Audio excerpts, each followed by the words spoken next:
তিরমিজি শরীফের 1 নম্বর হাদিস, লা তুকবালু সলাতুন বিগাইরি তুহুর, পবিত্রতা অর্জন ছাড়া নামাজ হবে না, পবিত্রতা লাগবেই। তিরমিজি শরীফের 3 নম্বর হাদিস, মিফতাহুস সলাতি আত-তুহুর, নামাজের চাবি হলো পবিত্রতা, তো পবিত্রতা লাগবেই। তো পবিত্রতা কি? আমরা বলি অজুর ফরজ 4টি। অজুর ফরজ 4টি কোথায় পাইলেন? সূরা মাইদার 6 নম্বর আয়াত, ইজা কুমতুম ইলাস সালাহ, যখন তোমরা নামাজের ইচ্ছা করো, ফাগসিলু ওয়াজুহাকুম, চেহারা ধৌত করো, ওয়া আইদিয়াকুম ইলাল মারাফিক, কনুইসহ হাত ধৌত করো, ওয়ামসাহু বিরুউসিকুম, মাথা মাসেহ করো, ওয়া আরজুলাকুম ইলাল কাবাইন, এবং টাকনু পর্যন্ত পা ধৌত করো। এই 4টা সূরা মাইদায় পাইলাম। বলেন 4 ফরজ কোরআনে পাওয়া গেছে কিনা? তো পাওয়া গেল, তো সমস্যা কোথায়? এবার অজু প্রশ্ন করবেন, তো অজু কিভাবে করব, এটা কোথায় আছে? নবীজি সাল্লাল্লাহু আলাইহি সাল্লাম, সহিহ বুখারীর বর্ণনা 6290 নম্বর হাদিস, নবীজি সাল্লাল্লাহু আলাইহি সাল্লাম বলেছেন, ইদা কুমতা ইলাস সালাহ, যখন নামাজের ইচ্ছা পোষণ করবে, ফাসবিদিল উজুআ, অজুটা পরিপূর্ণভাবে করবা।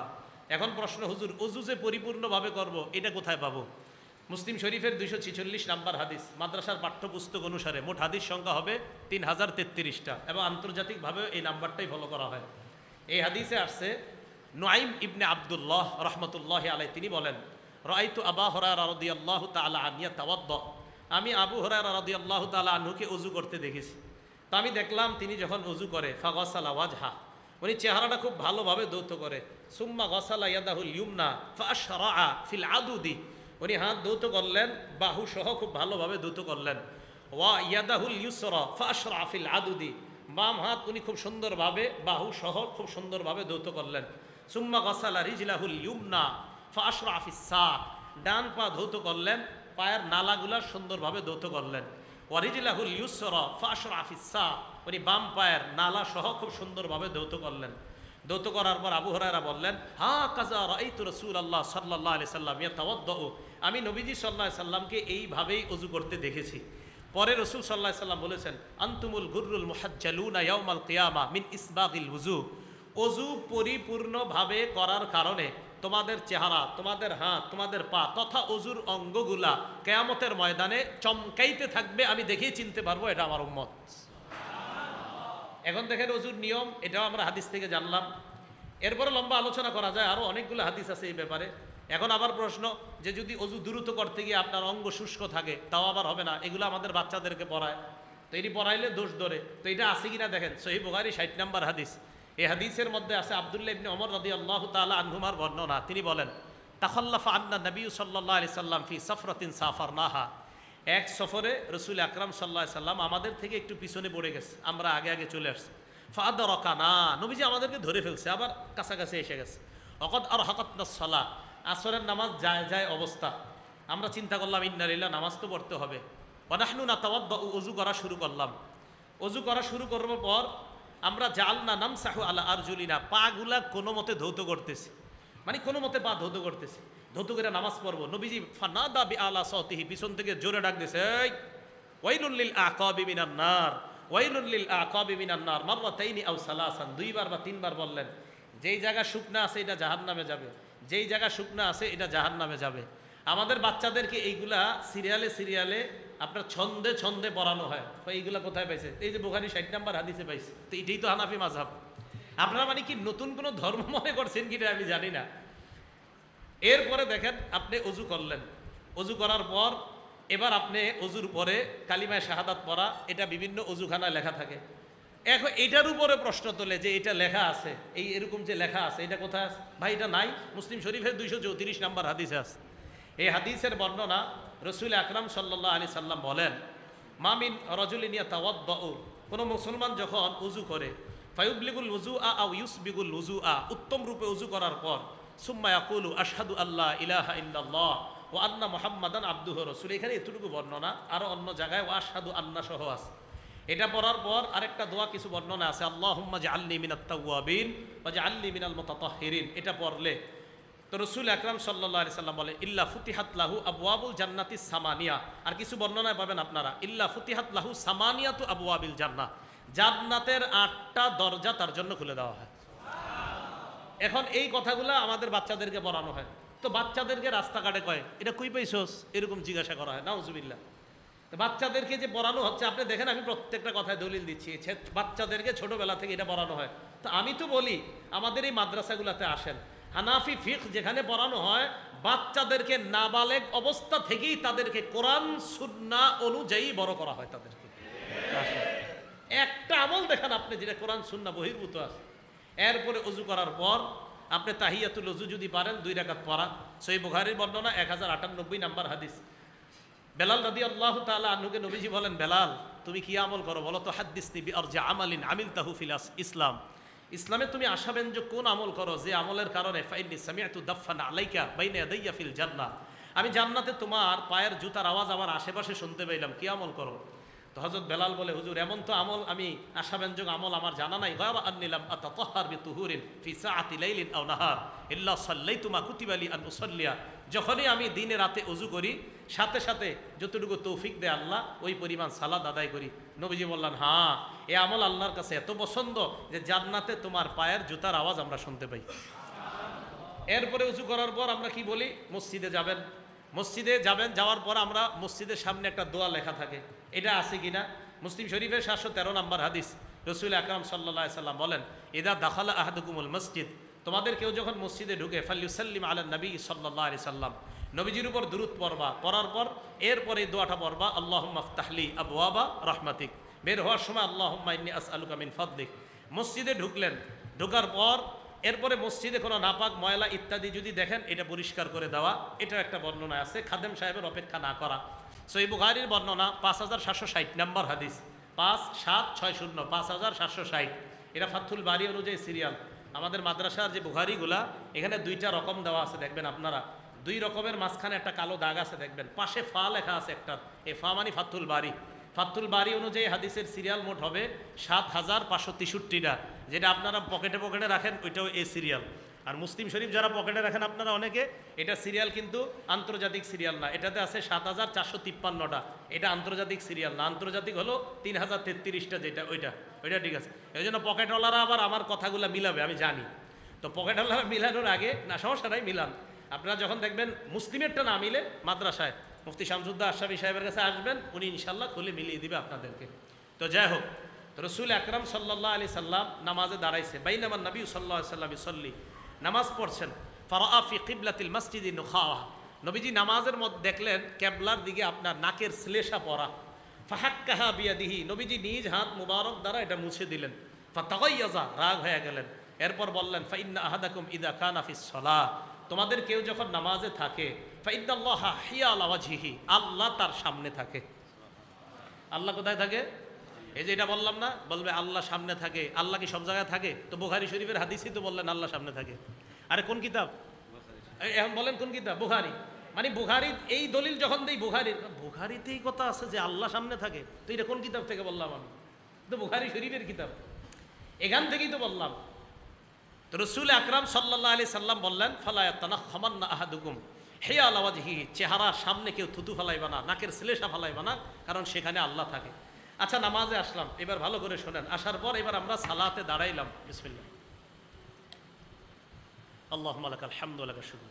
সালাতে দাঁড়ানোর পর নামাজে আমরা দাঁড়াইলাম, দাঁড়ানোর কথা আগেই বলছি, কোরআনে আছে, সূরা বাকারা 238 নম্বর আয়াতে আছে, কুমু লিল্লাহি কানিতিন, নামাজে দাঁড়ানো।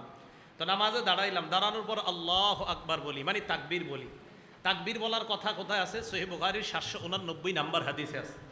এই হাদিসে আছে, রসুল আকরাম সাল্লাল্লাহু আলাইহি সাল্লাম যখন নামাজ শুরু করতেন, ইউকাব্বিরু হিনা ইয়াকুম, দাঁড়ানোর সময় আল্লাহু আকবার বলতেন, সুম্মা ইউকাব্বিরু হিনা ইয়ারকা, রুকু করার সময় আল্লাহু আকবার বলতেন, সুম্মা ইউকাব্বিরু হিনা ইয়ারফাউ সুলবাহু মিনা রাকআ, রুকু থেকে ওঠার সময় আল্লাহু আকবার বলতেন, সুম্মা ইয়াকুলু ওয়া হুয়া কাইমুন সামি আল্লাহু লিমান হামিদা, দাঁড়িয়ে বলতেন সামি আল্লাহু লিমান হামিদা, সুম্মা ইউকাব্বিরু হিনা ইয়াহবি, সেজদায় যাওয়ার সময় বলতেন আল্লাহু আকবার, সুম্মা ইউকাব্বিরু হিনা ইয়াসজুদ, দ্বিতীয় সেজদা করার সময় বলতেন আল্লাহু আকবার। এইভাবে করার পর দুই রাকাতের পর বৈঠক যখন করতেন, সুম্মা ইউকাব্বিরু হিনা ইয়াকুমু মিনাস সিনতাইন, আপনার দ্বিতীয় বৈঠক করার পর ওঠার সময় আল্লাহু আকবার বলতেন। তো আল্লাহু আকবার বলতেন, এটা আমরা হাদিসে পাইলাম। এবার আল্লাহু আকবার যখন বলি আমরা হাত উঠাই, তো আমরা বাচ্চাদেরকেও শিখাই, সবাই আমরা শিখি এইভাবে যে হাত উঠাইলে আঙ্গুলগুলা স্বাভাবিক ফাঁকা রাখা। আঙ্গুল ফাঁকা রাখার কথা কোথায় আছে? তিরমিজি শরীফের 239 নম্বর হাদিসে আছে। রসুল আকরাম সাল্লাল্লাহু আলাইহি সাল্লাম কানা ইদা কাব্বারা, যখন তাকবীর বলতেন, নাশারা আসাবিআ, নবীজি আঙ্গুলগুলা স্বাভাবিক ফাঁকা রাখতেন। তাহলে দাঁড়ানো পাইলাম। তাকবীর বলা পাইলাম, আঙ্গুল এইভাবে ফাঁকা রাখা এটা পাইলাম। এবার হাত উঠাইবেন কিভাবে? আল্লাহর হস্তে আমার কথাগুলো মহব্বতের সাথে শুনবেন। আমিও মহব্বতের সাথেই বলছি আপনাদেরকে। আমি কেন বলছি এগুলো জানেন? একটা সুন্নাহ যেটা একটা মানুষ সঠিকভাবে আমল করে, আপনি কেন এসে তাকে নতুন দাওয়াত দিবেন? এটা আমার কষ্ট। একটা মানুষ যদি, আমি আরিফ বিন হাবিব যদি আমি সঠিকভাবে চলি সুন্নাহের উপর, আপনি নতুন করে এসে আমাকে কেন বুঝাবেন? এবার দেখেন, আমরা যখন তাকবীরে হাত উঠাই, মুসলিম শরীফের 390 নাম্বার হাদিস, এই হাদিসে আসছে রসুল সাল্লাল্লাহু আলাইহি সাল্লাম যখন তাকবীর বলতেন, রফা ইয়াদাই, হাত উঠাইতেন, হাত্তা তাকুনা হাজওয়া মানকিবাই, হাতগুলা কাঁধ কাঁধ বলেন, বাংলাটা বলেন, কাঁধ কি, কাঁধ বরাবর উঠাইলেন। আচ্ছা, কাঁধ বরাবর উঠাইলেন। এখন আপনি এই হাদিস পেয়ে আমাকে দাওয়াত দিতে চলে আসলেন যে আপনি কাঁধ বরাবর উঠান না কেন? অথচ পরের হাদিস 391 নাম্বার হাদিসটা আপনি কি একটু দেখলেন না? 390 নাম্বার হাদিসে কাঁধ বরাবর। 391 নাম্বার হাদিসের বর্ণনাকারী মালিক ইবনুল হুয়াইরিস রাদিয়াল্লাহু তাআলা তিনি বলেন, আন্নাহু রাআ রাসূলুল্লাহি সাল্লাল্লাহু আলাইহি সাল্লাম, তিনি রাসূল আকরাম সাল্লাল্লাহু আলাইহি সাল্লামকে দেখেছেন। নবী যখন তাকবীর বলতেন, রফা ইয়াদাই, হাত উত্তোলন করতেন, হাত্তা ইউহাজি বিহিমা উজুনাই, কান বরাবর হাত উঠাইতেন। কি বরাবর? তাহলে মুসলিম শরীফের 390 নাম্বার হাদিস কাঁধ বরাবর, 391 নাম্বার হাদিস কান বরাবর। বাচ্চাদেরকে কানের লতি শিখান, এই তো কথা। তো কানের লতি কোথায় আছে? এই 391 নাম্বার হাদিসেরই শেষে আছে। অরুবিয়া আন কাতাদা, নবী সাহাবা কাতাদা রাদিয়াল্লাহু তাআলা আনহুর বর্ণনা, আন্নাহু রাআ রাসূলুল্লাহ সাল্লাল্লাহু আলাইহি সাল্লাম, তিনি নবীজিকে দেখেছেন, নবীজি হাত উঠাইছেন, হাত্তা হাজিয়া বিহিমা ফুরুআ উজুনাই, নবী সাল্লাল্লাহু আলাইহি সাল্লাম কানের লতি বরাবর হাত উঠাইছে। কি বরাবর? এখন আপনারা আবার বলবেন, তো হুজুর বৃদ্ধাঙ্গুলি কানের লতি বরাবর থাকা, এটা আবার কই পাইছেন? তহাবি শরীফ 1 নম্বর খণ্ড 144 নম্বর পৃষ্ঠা, সেখানে আছে রাসূল সাল্লাল্লাহু আলাইহি সাল্লাম যখন হাত উঠাইতেন, হাত উঠানোর পর নবীজি সাল্লাল্লাহু আলাইহি সাল্লামের এই 2 আঙ্গুল বৃদ্ধাঙ্গুলি, হাত্তা ইয়াকুনা ইবাহা মাহু করিবা মিন শাহমাতি উজুনাই, নবীজির কানের লতির কাছাকাছি থাকতো বৃদ্ধাঙ্গুলি। এবার আমার দিকে তাকান সবাই, আমি আমার এই বৃদ্ধাঙ্গুলি কানের লতি বরাবর উঠাইলাম, কাঁধ পাইলাম, কান পাইলাম, কানের লতি পাইলাম, আমার বৃদ্ধাঙ্গুলি কানের লতি বরাবর রাখলাম। আমার 2 হাতের তালু আছে কোন বরাবর? কাঁধ। তালু আছে কোন বরাবর? কাঁধ। বৃদ্ধাঙ্গুলি লতি, বলেন বৃদ্ধাঙ্গুলি, আবার হাতের তালু আছে কাঁধ, বৃদ্ধাঙ্গুলি লতি, আর হাতের এই আঙ্গুলগুলো আছে কান বরাবর। তাহলে বৃদ্ধাঙ্গুলি লতি বরাবর যদি উঠাই, হাতের তালু কাঁধ বরাবর, 390 নম্বর হাদিসের উপর আমল হয়ে গেল। হাতের এই বৃদ্ধাঙ্গুলি লতি বরাবর, 391 নম্বর হাদিসের শেষের অংশ আমল হয়ে গেল। আঙ্গুলগুলা কান বরাবর, 391 নম্বর হাদিসের প্রথম অংশের উপর আমল হয়ে গেল। তাহলে লতি বরাবর হাত উঠাইলে আল্লাহ রসুলের 3টা সুন্নাহের উপর আমল হয়ে গেল। এটাই হানাফি মাযহাব। তো সমস্যা কোথায় বলেন? তো এটাই তো হানাফি মাযহাব, এটা নতুন কোনো ধর্ম না। আপনি কেন বুঝছেন না? তাহলে রসুল এই হানাফি ফিক আমার এটাই শিখাইছে, তুমি এমন একটা আমল করো যে আমলে তোমার 3টা সুন, যে তুমি যদি শুধু কাঁধ বরাবর উঠাইতা, তোমার লতি বাদ যায়, তোমার কান বাদ যায়। তো হানাফি ফিক আপনারে বলে নাই যে আপনি ভুলের মধ্যে আছেন, এটা বলে নাই। আমরা বলি কি জানেন, যে আপনারা যে আমাদেরকে বলে ফেলেন, আরে থুর এতদিন যা পড়ছেন সব ভুল, আমগোটা সঠিক। এটার কারণে এই ফিকে হানাফির প্রয়োজনীয়তা দেখা দিচ্ছে। এই কারণেই তো ফিকে হানাফির প্রয়োজনীয়তা। আপনি হঠাৎ এসে বলতেছেন হুজুর আপনি যে নামাজ পড়েন এটা আপনার হয় না। আরে ভাই, উনি তো 4টা হাদিস মাথায় রেখে উনি নামাজ পড়ে, আমি তো 4টা হাদিস মাথায় রেখে এরপরে সালাত আদায় করি। এই 4 হাদিস মাথায় রেখে আমাদের বক্তব্যের বাচ্চাদেরকে শেখানো হয় কান বরাবর হাত উঠাও। হ্যাঁ, প্রথমে হাদিসগুলা বাচ্চাদেরকে বলা হয় না, আস্তে আস্তে বাচ্চারা বুখারী মুসলিম যখন পড়ে তখন তারাই শিখে ফেলে, ও বক্তব্যে শিখছিলাম কান বরাবর। কান বরাবর উঠাইলে দেখা যায় হাতের তালুগুলা কাঁধ বরাবর ওঠে, হাতের বৃদ্ধাঙ্গুলি লতি বরাবর, হাতের আঙ্গুলগুলা কান বরাবর। হাতের তালু যখন কাঁধ বরাবর থাকে, মুসলিম শরীফের 390 নম্বর হাদিসের উপর আমল হয়। হাতের আঙ্গুল যখন লতি বরাবর থাকে, মুসলিম শরীফের 391 নম্বর হাদিসের শেষের অংশের উপর আমল হয়। আঙ্গুলগুলা যখন কান বরাবর থাকে, মুসলিম শরীফের হাদিসের 391 নম্বর হাদিসের প্রথম অংশের উপর আমল হয়। মোট কথা 90, 391 আর তহাবি শরীফের সবগুলা হাদিস মানলে সওয়াব কি কম হবে না বেশি হবে? আমি হানাফি ফিক এই জন্য মানি, আমার সওয়াব বেশি দরকার, এটাই হানাফি ফিক। আচ্ছা, হাত উঠাইলাম, উঠানোর পর এবার হাত বাঁধবেন। তিরমিজি শরীফের 252 নম্বর হাদিসে আছে, নবীজি সাল্লাল্লাহু আলাইহি সাল্লাম কানা ইয়াউম্মুনা, আমাদের ইমামতি করতেন। রাসূল সাল্লাল্লাহু আলাইহি সাল্লাম, রসুল আকরাম সাল্লাল্লাহু আলাইহি সাল্লাম ইমামতি করতেন। নবীজি সাল্লাল্লাহু আলাইহি সাল্লাম কি করতেন? ইমামতি করতেন। ফায়া আখুজু শিমালাহ, নবী সাল্লাল্লাহু আলাইহি সাল্লাম বাম হাতকে ধরতেন। ইয়াখুজু শিমালাহ, নবী সাল্লাল্লাহু আলাইহি সাল্লাম বাম হাতকে ধরতেন। বিয়ামিনিহি, ডান হাত মুবারক দ্বারা। নবী সাল্লাল্লাহু আলাইহি সাল্লাম, ঠিক আছে, সমস্যা নেই। রসুল আকরাম সাল্লাল্লাহু আলাইহি সাল্লাম ইয়াখুযু শিমালা, বাম হাতকে ধরতেন, বিয়ামিনিহি, ডান হাত দ্বারা। খুব মন দিয়ে বুঝেন, তিরমিজির 252 নম্বর হাদিসে পাইলাম বাম হাতকে ডান হাত দিয়ে ধরতেন। কবজি, বাহু কিছু পাইলাম না, শুধু এতটুকু পাইলাম নবীজি ডান হাত দিয়ে বাম হাত ধরতেন। বুখারী শরীফের 740 নম্বর হাদিস, কানান নাসু ইউমারুনা আইয়াদা আর রাজুলুল ইয়াদাল ইউমনা আলা জিরাইহিল ইউসরা। নবীজির যুগে সাহাবায়ে কেরামকে নির্দেশ দেওয়া হতো যে ডান হাতকে বাম হাতের বাহুর উপর যেন রাখে। তাহলে তিরমিজি শরীফের হাদিসে পাইলাম ডান হাত দিয়ে বাম হাত ধরা, বাহু কবজি কিছু পাই নেই।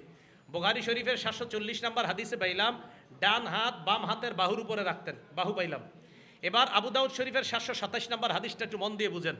এই হাদিসের মধ্যে আসছে কিভাবে, আমার দিকে তাকান একটু, আপনি কষ্ট করেন না। এবার দেখেন, আবু দাউদ শরীফের 727 নম্বর হাদিসে আসছে রাসূল সাল্লাল্লাহু আলাইহি সাল্লাম ওয়াদা ইয়াদাহুল ইউমনা, নবী সাল্লাল্লাহু আলাইহি সাল্লাম তার ডান হাতে রাখতেন আলা জহরি কাফিহিল ইউসরা, বাম হাতের উপরে রাখতেন। এবার দেখেন অনুবাদটা কিভাবে রাখতেন, এমনভাবে রাখতেন আলা জহরি কাফিহিল ইউসরা ওয়ার রুসগি ওয়াস সাইদি।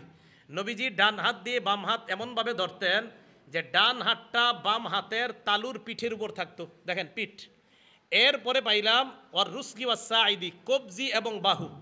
এবার দেখেন তো এইভাবে প্রথমে আসেন, এই যে ডান হাত দিয়ে বাম হাত ধরলাম, এতটুকু, এটা হাত কিনা বলেন, এটা বাম হাত কিনা, এটা ডান হাত কিনা, এই হাত ধরলাম, এতটুকু বুঝলাম হাত ধরছি। তাহলে তিরমিজি শরীফের 252 নম্বর হাদিস, আমি হাত ধরলাম। এবার আসেন বুখারী শরীফের 740 নম্বর হাদিস, বাহু। দেখেন তো আমার আঙ্গুলগুলো কোথায় আছে, আরে আঙ্গুল কোথায় আছে, বাহু। তাহলে বুখারী শরীফের 740 নম্বরও মানলাম। এবার দেখেন তো আমার এই আঙ্গুল কারে ধরছে, কবজি, কাকে ধরছে, কবজিকে ধরছে, রুস অসাইদ। এবার দেখেন 727 নাম্বার হাদিস মানলে ডান হাত দিয়ে বাম হাত ধরা হয়ে যায়, ডান হাতকে বাম হাতের বাহুর উপরে, এই যে বাহুর উপরে রাখা হয়ে যায়, ডান হাত দিয়ে বাম হাতের কবজিও ধরা হয়ে যায়। যদি কবজির উপরে আমল করেন আপনি, বাহুর হাদিসের উপর আমল হয় তথা বুখারী 740-এর উপর আমল হয়। ডান হাত দিয়ে বাম হাত ধরা তথা তিরমিজি 252 হাদিসের উপর আমল হয়। আবু দাউদ শরীফের 727 নম্বর হাদিসের উপর আমল হয়। আমি এই আমল কেন করি, আমি আল্লাহ রসুলের 3টা সুন্নাহের সওয়াব পাওয়ার জন্য আমি কবজি ধরি। তো রসুল সাল্লাল্লাহু আলাইহি সাল্লাম বাহুর কথাও আমরা পাইলাম, হাত ধরার কথাও পাইলাম, কবজি ধরার কথাও, 3টা বর্ণনা সহি। তাহলে বুখারীর উপর আমল হয়, তিরমিজির উপর আমল হয়, আবু দাউদ শরীফের উপর আমল হয়। এমন একটা পদ্ধতি আপনারা যেই শিখায়, এই পদ্ধতিটা যেই জায়গায় আপনারা শিখায় ওই জায়গার বা ওই শাস্ত্রটার নাম হানাফি ফিক। এই শাস্ত্রটার নাম কি ফিক, হানাফি ফিক। তো হানাফি ফিক তো আপনাকে 3টা সুন্নাহের আমল শিখাইলো। হানাফি ফিক আপনাকে সুন্নাহ বাদ দিতে বলে নাই যে এটা বাদ দিয়ে দাও, বরং 3টা সুন্নাহের উপর কিভাবে আমল হয় এটা আপনাকে হানাফি ফিক শিখাইছে। তো এটাই হানাফি ফিক। এখানে আপনারা আমাকে বলেন এই জায়গায় হানাফি ফিক কোন হাদিসটার বিরোধিতা করছে, কোন হাদিসের বিরোধিতা করছে? তাহলে এই কথা কেন বলা হয় যে এটা কোরআন সুন্নাহ মোতাবেক না? বিসমিল্লাহ। এখন আমাকে যদি পার্সোনালি প্রশ্ন করেন, পার্সোনালি, আমি অন্যভাবে বলবো না, বললে আবার অনেকভাবে লাগবে যে আপনি হানাফি ফিক কেন মানেন, আমি জবাব দেই এইভাবে যে আমি একটা পড়াশোনা করা ছেলে, 16-20 বছর পড়াশোনা করার পরে আমি এটা বুঝছি যে হানাফি ফিক অনুসরণ করলে রসুলের সুন্নাহ বেশি পালন করা হয়, তাই আমি হানাফি ফিক অনুসরণ করি। রসুলের সুন্নাহ বেশি পালন হয় তাই আমি এটা করি। আপনাদেরকে আমি দেখাই দিছি এইভাবে হাদিস মানলে রসুলের 4টা সুন্নাহ পালন হয়, এইভাবে হাত ধরলে রসুলের 3টা সুন্নাহ পালন হয়, তাই আমি হানাফি ফিক অনুসরণ করি। আর আগেই বলছি হানাফি ফিক মানি কোরআন সুন্নাহের সুবিন্যস্ত একটা সংকলনের নাম হানাফি ফিক। এটা হলো, এটা নতুন কোনো ধর্ম বা এরকম এই জাতীয় কিছু না। আল্লাহ বুঝার তৌফিক দান করেন।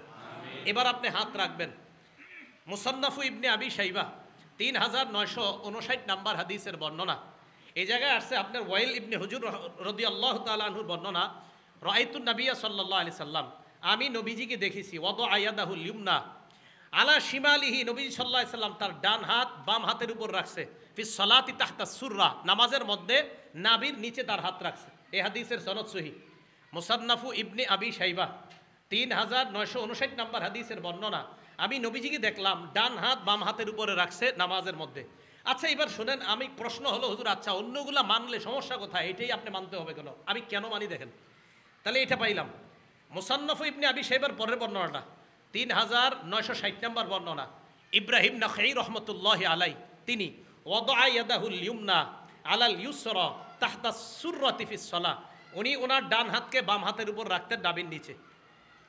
এরপরে 3900 আপনার 60 নম্বর বর্ণনা তো এটা পাইলাম।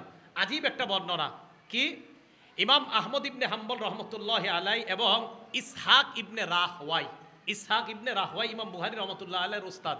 এবার এই বাংলাটা একটু বলেন, ইসহাক ইবনে রাহওয়াই কার উস্তাদ? আবার বলেন, কার উস্তাদ? এই ইমাম বুখারীর উস্তাদ ইসহাক ইবনে রাহওয়াই কি বলেন, তাহতা সুররাতি আকওয়া ফিল হাদিস, নাভির নিচে হাত রাখাটা এটাই শক্তিশালী মনে হচ্ছে হাদিসের ক্ষেত্রে। ও আকরাবু ইলা তাআ, এবং আল্লাহর কাছাকাছি সবচেয়ে বেশি পৌঁছার, বিনয়ী হওয়া, আল্লাহর সামনে নিজের বিনীতভাবে উপস্থাপন করার সবচেয়ে সেরা উপায় নাভির নিচে হাত বাঁধা বলেই আমার কাছে মনে হয়। এটা আপনার ইসহাক ইবনে রাহওয়াই ইমাম বুখারী রাহমাতুল্লাহি আলাইহি উস্তাদ, উনি বলেন তাহতা সুররাতি আকওয়া ফিল হাদিস, হাদিসের মজবুতির ক্ষেত্রে নাভির নিচে হাত রাখাটাই বেশি শক্তিশালী বলে মনে হচ্ছে। ও আকরাবু ইলাল্লাহ, আল্লাহর কাছাকাছি যাওয়ার ক্ষেত্রেও নাভির নিচে হাত রাখাটাই আমার কাছে বেশি শক্তিশালী মনে হচ্ছে। ইমাম বুখারী রহমতুল্লাহ আলাইহির উস্তাদ ইসহাক ইবনে রাহওয়াই, এটা ওনার বক্তব্য। তা এখন আপনি বলবেন কেন করেন? তা আমি দেখলাম পড়াশোনা করে যে আসলেই তো এখানে হাত রাখলে এটা নিজের বিনীত ভাব খুব বেশি হয়। আপনি সত্যি সত্যি দেখেন, আপনারা যারা এইভাবে হাত রাখেন না নাভির নিচে, একদিন আপনি এমনি ঘরে কাউরে দেখান লাগবো না, বাহিরে গেলে হয়তো কেউ দেখবেই, তো আপনি ঘরে নিজে নিজে একটু নাভির নিচে হাত রাখা দেখেন, 1-2 রাকাত নামাজ পড়েন নাভির নিচে হাত রাখার পর আপনি দেখেন আপনার ভিতরে বিনয়ী ভাব বেশি কাজ করে কিনা।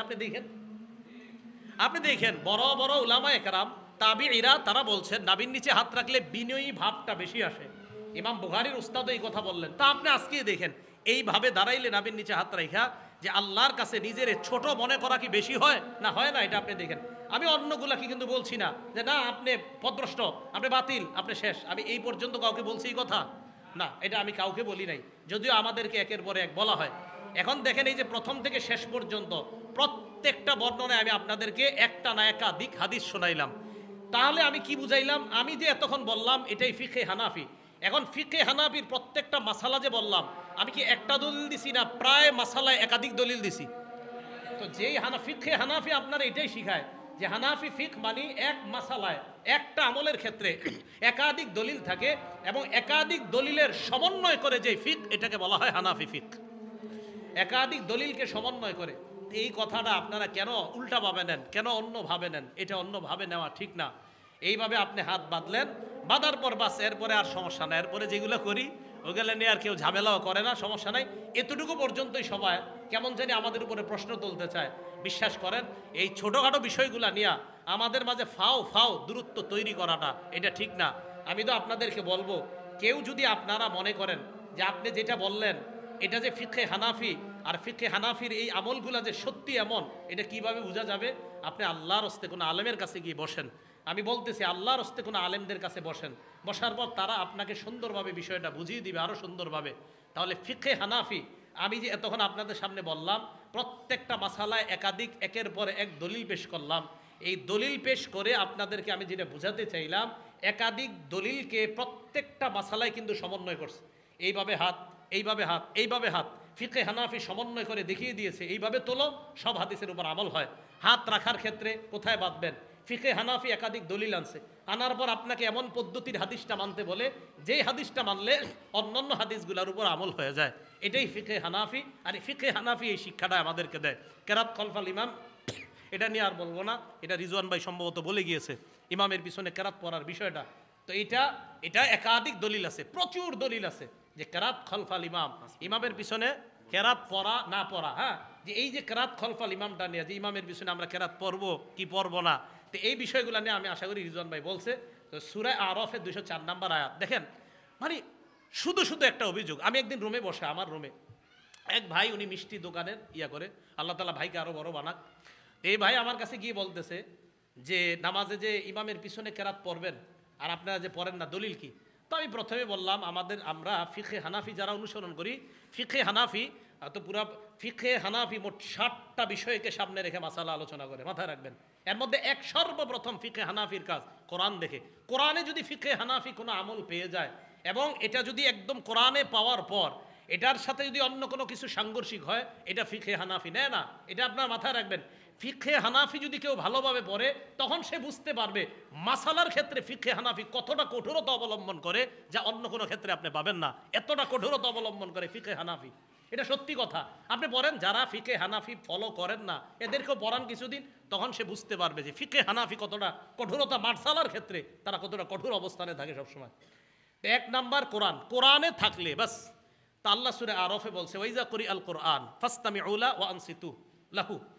আল্লাহ তাআলা কোরআনে বলছে যখন কোরআন পড়া হয় তখন তোমরা এক নাম্বার কাজ হলো কান পেতে শোনো, দুই নাম্বার চুপ থাকা। দুইটা সমন্বয় করলে চুপ থেকে কান পেতে শোনা।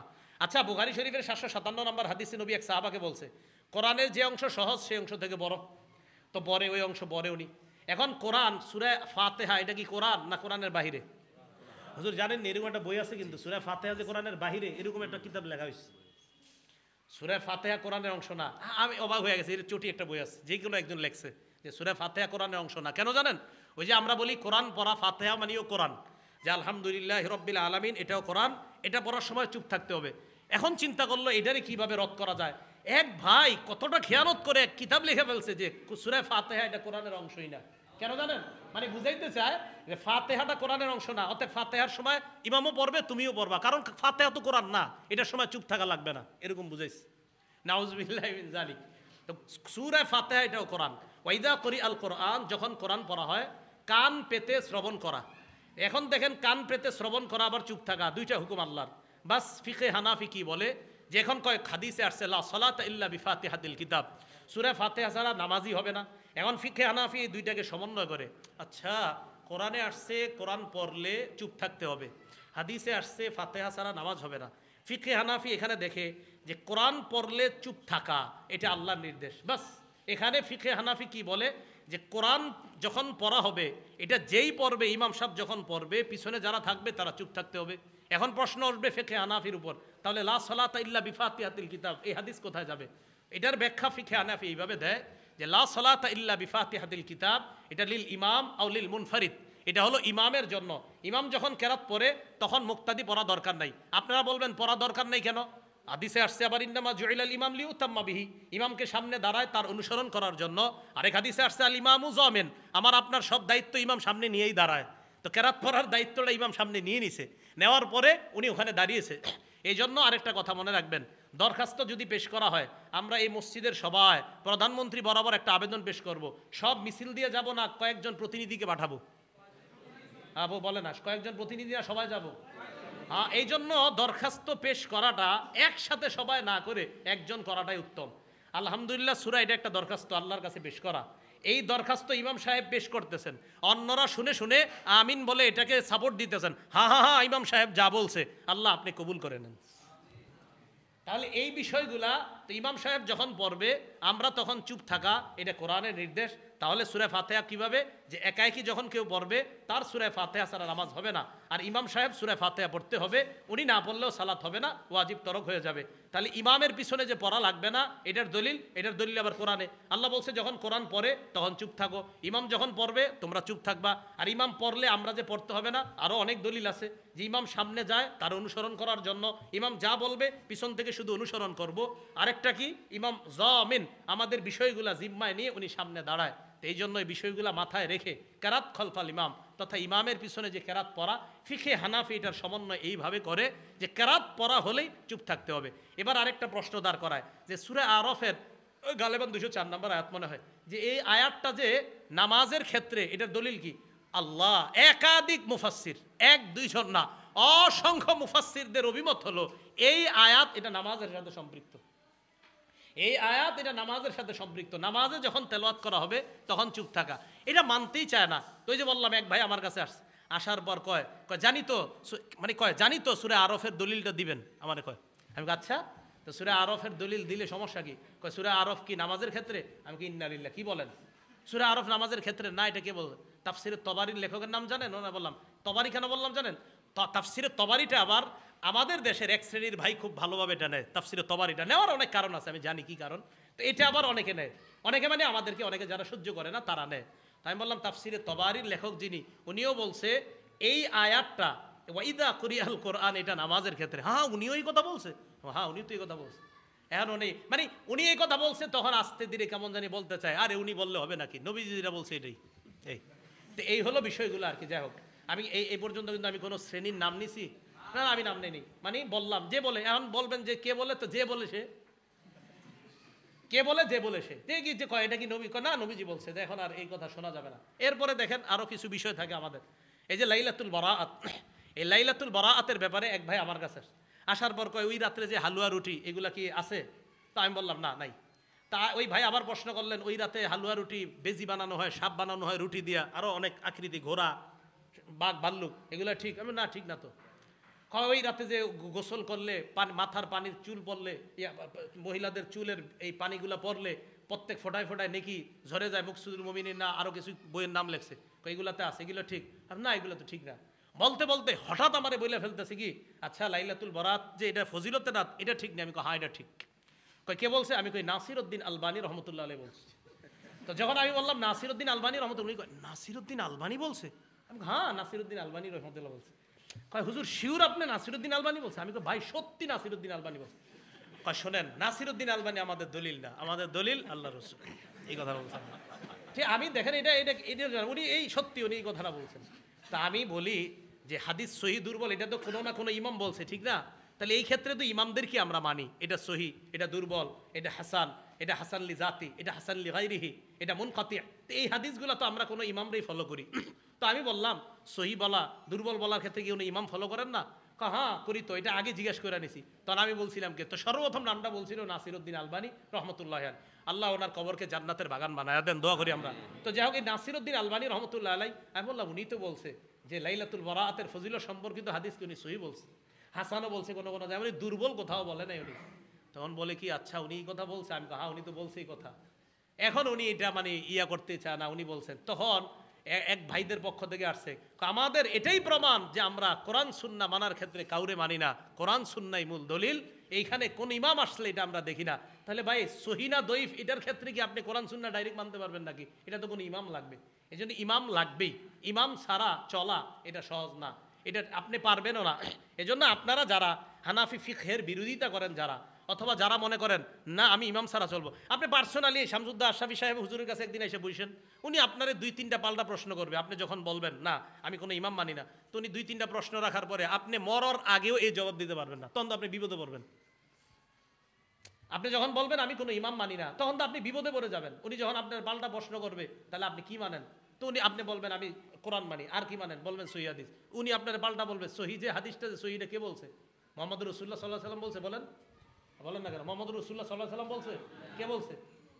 তো এই তুই ইমাম মানলেন আপনি, ইমাম মানে নাকি? আচ্ছা, আমার আজকের আলোচনার মূল উদ্দেশ্য ছাত্রভাই যারা আছেন, ছাত্রভাই আপনারা প্রত্যেকে এই ফিকহে হানাফির এই দলিল মুখস্থ করে ফেলবেন, প্রত্যেকে। মুফতি শামসুদ্দা আশরাফি সাহেব শুরু করছেন এটা, আরও অনেক মাদ্রাসার উস্তাদ আছে, দারুল হাবিবের মোতাইমি সাহেব হুজুর আছেন।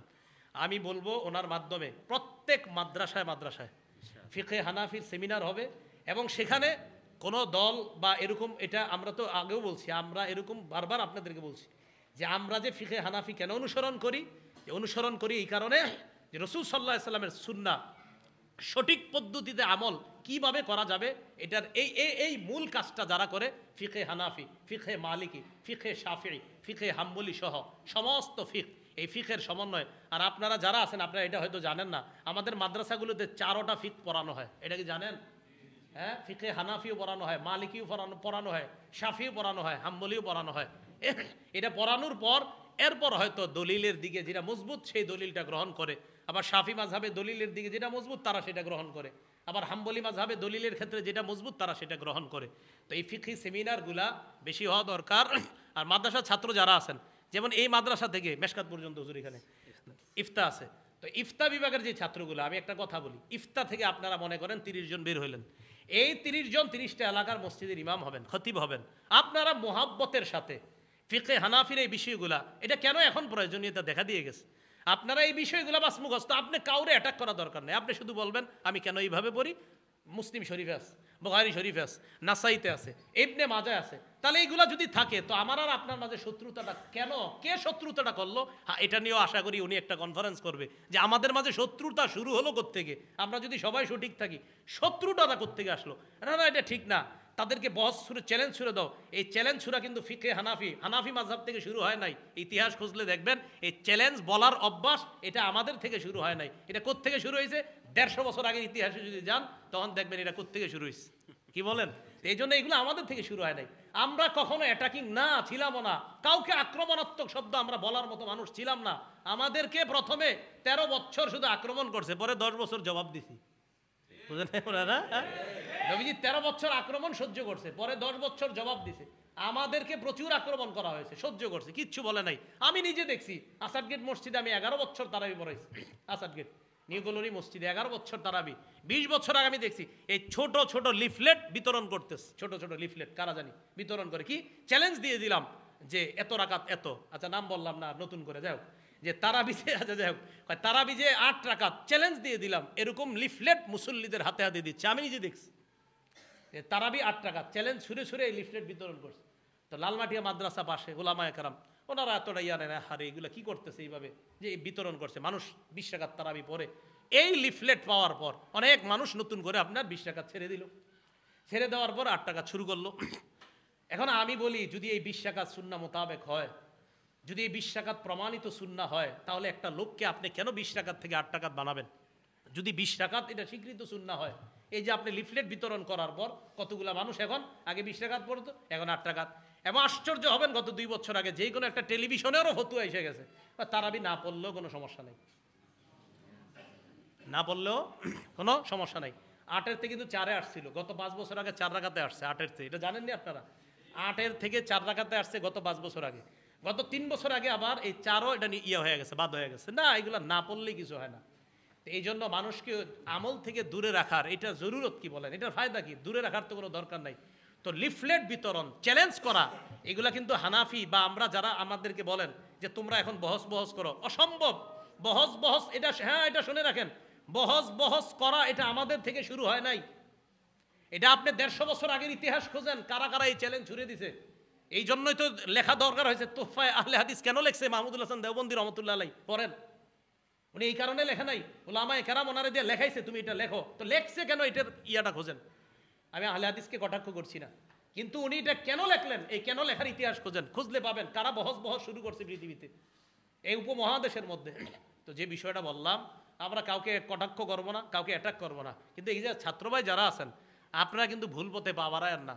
এই যে আমি ফিকে হানাফির দলিল দিলাম, ছাত্রদের থেকে যদি কারো এরকম ঠাইকা থাকে, না আপনার আমার এরকম, আপনি আমার ঠেকান আটকান, আপনি আমারে বলেন কোন আমলটা আমি দলিল ছাড়া করি। যদি আমি দলিল ছাড়া না করি, তা আপনি এখান থেকে পড়াশোনা করার পর আপনার যেন এমন মানসিকতা তৈরি না হয় যে হুজুর আমি বিদেশ যাওয়ার নিয়তে একটু অন্য জায়গায় যাবো। কি জায়গায়? যে আমি অন্য কোনো প্রতিষ্ঠানে যাই বিদেশ যাওয়ার নিয়তে। তো যাওয়ার পরে আপনি মাশাআল্লাহ আম করে শুরু করছেন বলা, আপনারা ঠিক নাই, সঠিক পথে নাই। তো এতক্ষণ আমি যে যা বললাম এটি কি পথে বললাম? আমাদের মাদ্রাসার অনেক ছেলেরা বিদেশ যাওয়ার জন্য বিভিন্ন প্রতিষ্ঠানে যায়, যাওয়ার পরে এদের মুখ দিয়ে বলানো হয় এরা যে ঠিক না, তুমি কইলে অনেক তাড়াতাড়ি তুমি বিদেশ যাওয়ার সহজ সুযোগ হয়ে যাবে। এগুলা কিন্তু করেন না। হ্যাঁ, এই যে আশরাফি সাহেবের মাদ্রাসার ছাত্র যারা আছেন, আপনাদের অনেক ছাত্ররা আসছেন, তো বললাম ফিকে হানাফির কোনো আমল ভুল প্রমাণিত করে এরপরে আপনার মন চাইলে আপনি অন্যটা করেন, কিন্তু যদি ভুল প্রমাণিত করতে না পারেন তাহলে আপনি এটা ছাড়বেন কেন? এই প্রশ্নটা আমার। ফিকে হানাফির কোনো আমল, আমরা যে আমল করি, এই আমল যদি ভুল প্রমাণিত করতে না পারেন তাহলে আপনি কেন আমাকে নতুন দাওয়াত দিবেন? আর আপনি কেন একটা স্বীকৃত সুন্নাহকে বাদ দিয়ে আরেকটা করবেন? এটা আপনি ঠিক না। আপনারা আল্লামা আব্দুল মালিক সাহেবের আল কাউসারে এটা লেখা দিছে, উনি আব্দুল মালিক সাহেব হুজুর নিজে বলছেন, আব্দুল্লাহ জাহাঙ্গীর রহমতুল্লাহ আলাইয়ের সাথে ওনার ব্যক্তিগত একটা কথা আব্দুল্লাহ জাহাঙ্গীর রহমতুল্লাহ আলাই বলছেন, হ্যাঁ আমিও অনেক চিন্তা ভাবনা করে দেখছি যে আসলে যেই এলাকায় যেই সুন্নাটা মশহুর প্রসিদ্ধ, ওই এলাকায় ওই সুন্না পালন করাটাই নিরাপদ। যেই এলাকায় যেই সুন্না প্রসিদ্ধ সেখানে এটা পালন করাই নিরাপদ। আমাদের দেশের মানুষ যেই সুন্না এতদিন ফলো করত, হঠাৎ তারা নতুন কোনো দাওয়াত পেয়ে আগের সুন্নাকে আগের সুন্নাকে মানে এটা ভুল, আগেরটা ভুল, এখন নতুন কোথাও যাচ্ছে। তো এই জন্য আপনি একটু চিন্তা করেন, আপনার আব্বা যে এতদিন এই আগের সুন্নত পালন করছে, উনি তো কবরে আছে, ওনার কি অবস্থা হবে? হ্যাঁ, আপনার দাদা যে এই সুন্না পালন করে কবরে গেছে, ওনার কি অবস্থা হবে? আল্লাহ আমাদেরকে বুঝার তৌফিক দান করেন, আল্লাহ আমাদের সকলকে বুঝার তৌফিক দান করেন। আমি যে কথাগুলো বললাম শুনলাম, আমার মূল মাকসাদ ছাত্র ভাইদেরকে উদ্বুদ্ধ করা, মুখস্থ করেন, দলিল মুখস্থ করেন, প্রত্যেক মাসালায় দলিল মুখস্থ করা। এক এক মাসালা দাঁড়ায় আপনার যখন কেউ বলবে আপনার মুখ চলবে, বাস একের পর এক দলিল মুখস্থ করে মুখ চলবে। যেন জায়গায় জায়গায় আসরের নামাজ কোথাও বললেন, পড়ার পর একজনে বললেন হুজুর আপনি যে আমল করলেন দলিল দিয়ে যান, মসজিদের মাইকটা নিয়ে বলবেন বসেন সবাই, একের পর এক 5, 7, 8টা 10টা দলিল বলতে থাকবেন, শেষ। আল্লাহ আমাদেরকে বুঝার তৌফিক দান করেন।